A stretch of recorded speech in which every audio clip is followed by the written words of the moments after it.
నమస్తే సఖులు. ఈరోజు కథ పేరు అమ్మాయి పెళ్ళి. మంగయ్య మంగమ్మ అనే దంపతులకు పెళ్ళిడికి వచ్చిన కూతురు ఉన్నది. మంగమ్మ బుద్ధి మంచిది కాదు. మంగయ్య స్వతహాగా సాధువే కానీ పెళ్ళాం నోటికి దడిసి ఆమె ఆడించినట్లు ఆడేవాడు. పిల్ల పెళ్ళికి డబ్బు కూడబెట్టమని మంగమ్మ తన భర్తను ఏనాటి నుంచో పోరుతున్నది. కానీ ఆ ఒక్క పని మంగయ్యకు సాధ్యం కాలేదు. ఒకనాడు వాళ్ళ అమ్మాయి తన స్నేహితురాలి పెళ్ళికని మరో ఊరు వెళ్ళింది. ఆ రోజు మధ్యాహ్నం మంగమ్మ తన మొగుడితో ఎలాగైనా మరో మాసంలోగా అమ్మాయి పెళ్లి చేసి తీరాలి, దాని తోటి వాళ్ళందరి పెళ్ళిళ్ళు అయిపోతున్నాయి, నీకేమో చీమ కుట్టినట్లయినా లేదు, అన్నింటికీ నేనే ఎలా చచ్చేది అంటూ సాధింపుకు దిగింది. నేను మాత్రం ఏం చేసేది? నా సంపాదన ముప్పోట్లా తిండికే సరిపోతుండే. పోనీ నీకు మీ వాళ్ళు పెట్టిన నగలున్నాయి కదా, వాటిని అమ్మేసి అమ్మాయి పెళ్లి జరిపించేద్దాం. ముసల్దానివి, నీకు ఇంకా సింగారాలేమిటి అన్నాడు మంగయ్య. ఈ మాటకు మంగమ్మ మూతి ముడుచుకున్నది. ఆమెకి అంతులేని నగల పిచ్చి.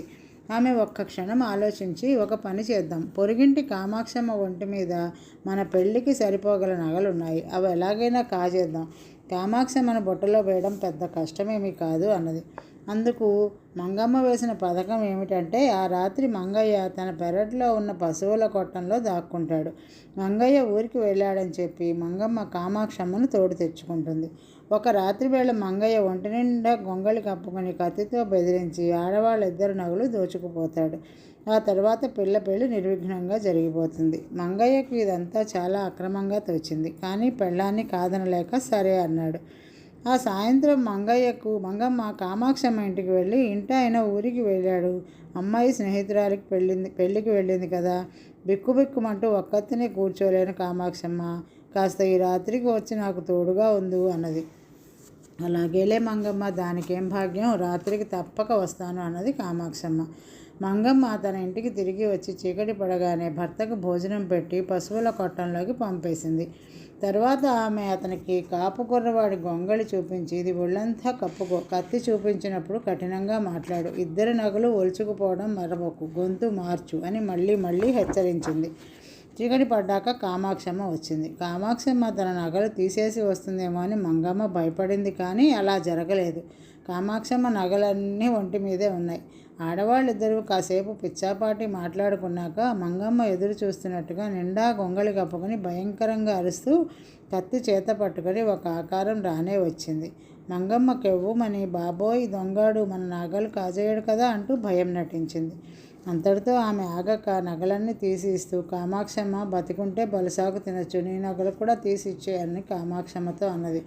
ఇద్దరూ తమ నగలు తీసి ముసుగు మనిషికి ఇచ్చేశారు. ఆ మనిషి పెరట్లోకి వెళ్ళిపోయాడు. ఆ రాత్రి ఆడవాళ్ళు మరి నిద్రపోలేదు. ఒకరినొకరు ఓదార్చుకుంటూ కూర్చున్నారు. వెలుగు రాగానే ఈ విషయం నలుగురికి చెబుతానని కామాక్షమ్మ వెళ్ళిపోయింది. మంగమ్మ చప్పున పెరట్లోకి వచ్చి పాకలో ఉన్న భర్తని తట్టి లేపింది. మంగయ్య కళ్ళు నలుముకుంటూ లేచి, అప్పుడే కామాక్షమ్మ వచ్చిందా అన్నాడు పెద్దగా ఆవలిస్తూ. మంగమ్మ నిర్ఘాంతపోయి, అదేమిటి, రాత్రి మా ఇద్దరు నగలు పట్టుకుపోయింది నువ్వు కాదు అని అనుమానంగా అడిగింది. రాత్రి జరిగినదేది తన భర్తకు తెలియదని రూఢి కాగానే ఆమె గొల్లుమన్నది. ఒక మాసం గడిచాక తమలాగే డబ్బుకి ఇబ్బంది పడే కామాక్షమ్మ తమ కూతురి పెళ్లి ఘనంగా చేసింది. తనకు తట్టిన ఆలోచనే కామాక్షమ్మకు తట్టిందని అప్పటికైనా మంగమ్మ గ్రహించలేదు. మరొక కథ, పిశాచాల పెళ్లి కొడుకు. ఒక ఊళ్ళో దక్షిణాన వల్లకాట్లో పురాతనమైన చింత చెట్టు మీద కొన్ని ఆడపిశాచాలు నివాసం ఏర్పాటు చేసుకుని ఉంటున్నాయి. వాటిలో ఒక కుర్ర పిశాచి సంసార జీవితం అనుభవించకుండానే పిశాచి అయిపోయింది. అందుచేత దానికి మళ్ళీ మనిషిగా మారి పెళ్లి చేసుకుని సంసార జీవితం గడపాలనే కోరిక గాఢంగా ఉంటూ వచ్చింది.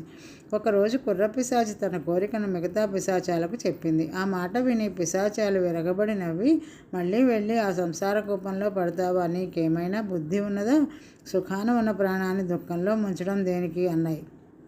అత్తగారి బాధలు, ఆడపడుచుల సాధింపులు భరించలేకే నేను ఉరిపోసుకున్నాను, ఆ సంగతి నీకు తెలియదేమో అన్నది ఒక పిశాచి. ఆడపడుచులు అత్తగారు లేని ఇల్లు చూసుకుంటాలే అన్నది కుర్ర పిశాచి. మర్నాడు చీకట్లు ముసురుతూ ఉండగా కుర్ర పిశాచి అందమైన అమ్మాయిగా మారి కొంత దూరాన ఉన్న ఒక పాడుబడిన సత్రం అరుగు మీద ఏడుస్తూ కూర్చున్నది. కాసేపటికి అటుగా వెళుతున్న ఒక అందమైన యువకుడు దాని కంటపడ్డాడు.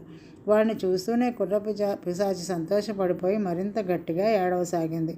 ఎవరు వారు, చిక్కడి పడినా ఇంకా ఇక్కడే ఉన్నావేం అని ఆ యువకుడు అడిగాడు.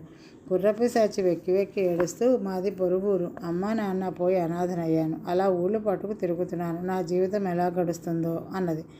ఆ యువకుడు జాలిపడి, ఎవరినైనా పెళ్లి చేసుకోలేకపోయావా అన్నాడు. చెప్పడం తేలికే, కట్నం ఇయ్యలేని నన్ను ఎవరు పెళ్లాడతారు అన్నది కుర్రపిశాచి. నీకు అభ్యంతరం లేకపోతే నేను నిన్ను పెళ్లి చేసుకుంటాను అన్నాడు యువకుడు. నాకు అత్త ఆడపడుచులు ఉండడం అభ్యంతరమే అన్నది కుర్రపిశాచి. నాకెవ్వరూ లేరు, ఒంటరిగాడిని, లంకంత ఇల్లు మాత్రం ఉన్నది అన్నాడు ఆ యువకుడు. అయితే మన ఇంటికి పోదాం పద అంటూ కుర్రపిశాచి లేచి నిలబడింది. ఆ యువకుడి ఇల్లు ఊరి మొదట్లోనే ఉన్నది. మర్నాడే ఇద్దరూ పెళ్లి చేసుకుని ఆ ఇంట్లోనే కాపురం పెట్టారు. అర్ధరాత్రి వేళ తన భర్త నిద్రపోయాక కుర్రపిశాచి ఇంట్లో నుంచి బయలుదేరి తన పూర్వ నివాసమైన చింత చెట్టు దగ్గరికి వచ్చింది. ఎవరా వచ్చింది, ఎంత ధైర్యం, చీల్చండి, చంపండి అని పిశాచాలు హంగామా చేశాయి. కుర్రపిశాచి వాటి హడావిడి చూసి కాసేపు విరగబడి నవ్వి తన అసలు రూపం ధరించింది. అరే, నువ్వేనా, పోల్చుకోలేకపోయాం సుమా, నువ్వు వెళ్ళిన పని సానుకూలమైందా అని పిశాచాలు ఆత్రంగా అడిగాయి. అందమైన యువకుడు దొరికాడు, అత్త ఆడపడుచులు లేరు, పాత కాలపు పెద్ద ఇల్లు అని కుర్రపిశాచి గొప్పలు చెప్పుకున్నది. నీ మొగుడు ఎలాంటివాడు, కాపురం ఎలా ఉన్నది అన్నది ఒక ఆడపిశాచి. నా మొగుడికే మాణిక్యం లాంటివాడు, నేనంటే ప్రాణం అడ్డుపెడతాడు, మా కాపురం నిక్షేపంలా ఉన్నది, మా మధ్య ఎటువంటి అభిప్రాయ భేదాలు లేవు, ఇక నేను వెళతాను, ఆయన లేస్తే ఏమైనా అనుకుంటాడు, అసలే కొత్త కాపురం అయ్యే అంటూ కుర్రపిశాచి వెళ్ళడానికి హడావిడి పడింది. వెళదు గానివిలే, మాకు పెళ్లి విందు పెట్టవేమిటి అని పిశాచాలు ఆమెను పట్టుకున్నాయి.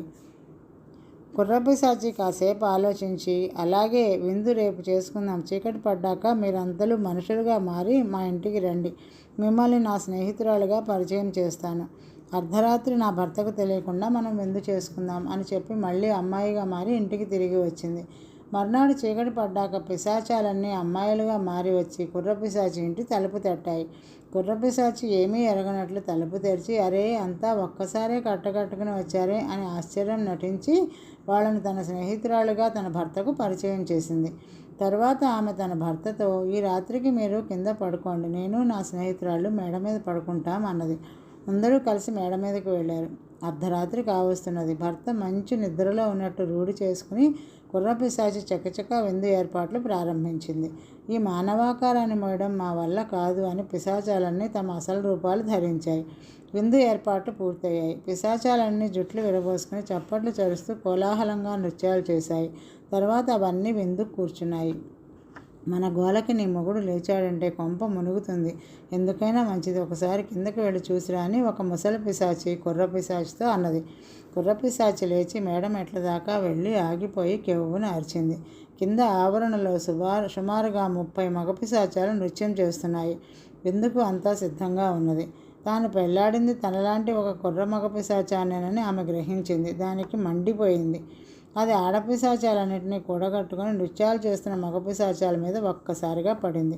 పిశాచాలన్నీ అరుస్తూ, కీరుకుంటూ, రక్కుకుంటూ నానా బీభత్సం చేసి పెళ్లి విందు కుడవకుండానే ఎవరి నివాసాలకు అవి వెళ్ళిపోయాయి.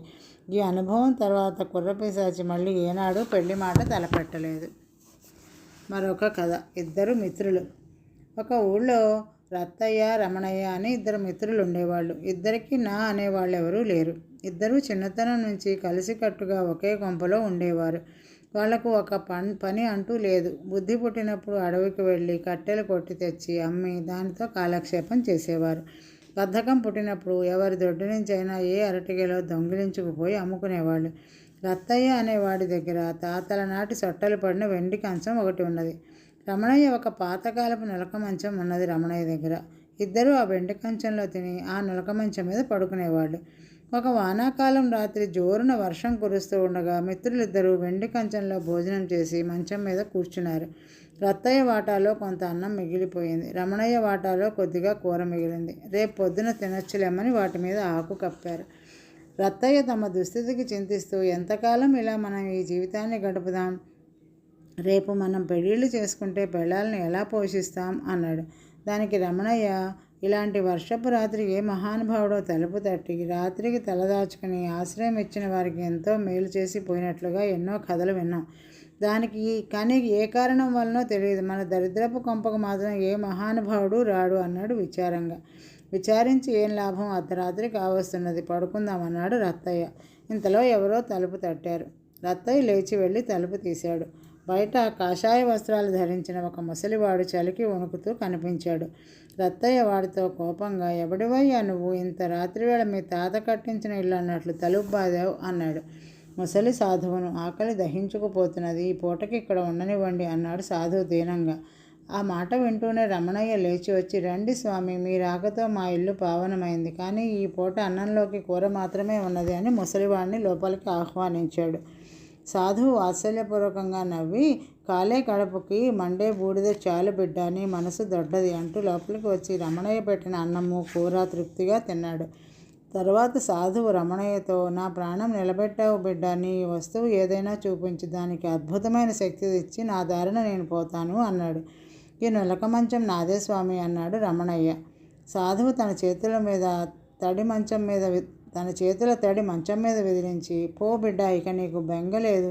నువ్వు ఈ నులక మంచం మీద పడుకుని కాసేపు గట్టిగా కళ్ళు మూసుకున్నావంటే ఎక్కడెక్కడ నిధి నిక్షేపాలు నీ కళ్ళకు కట్టినట్టు కనిపిస్తాయి, సుఖపడు అన్నాడు రమణయ్యతో.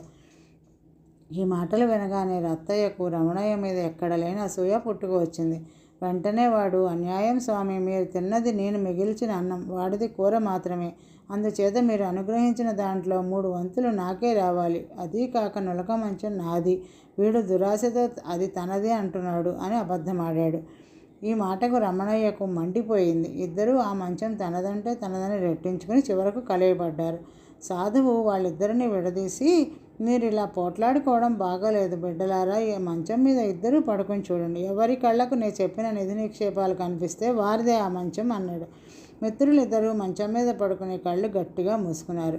ఎంతసేపటికి వాళ్ళకు ఏ నిధి నిక్షేపము కనపడలేదు. చివరికి ప్రాణం విసిగి వాళ్ళు కూడబలుక్కున్నట్లుగా ఒకేసారి కళ్ళు తెరిచి చూసేసరికి సాధువు లేడు, వెండి కంచము లేదు. ఈరోజుకి కథ సమాప్తం సకలు. తిరిగి రేపు కలుద్దాం. నమస్తే.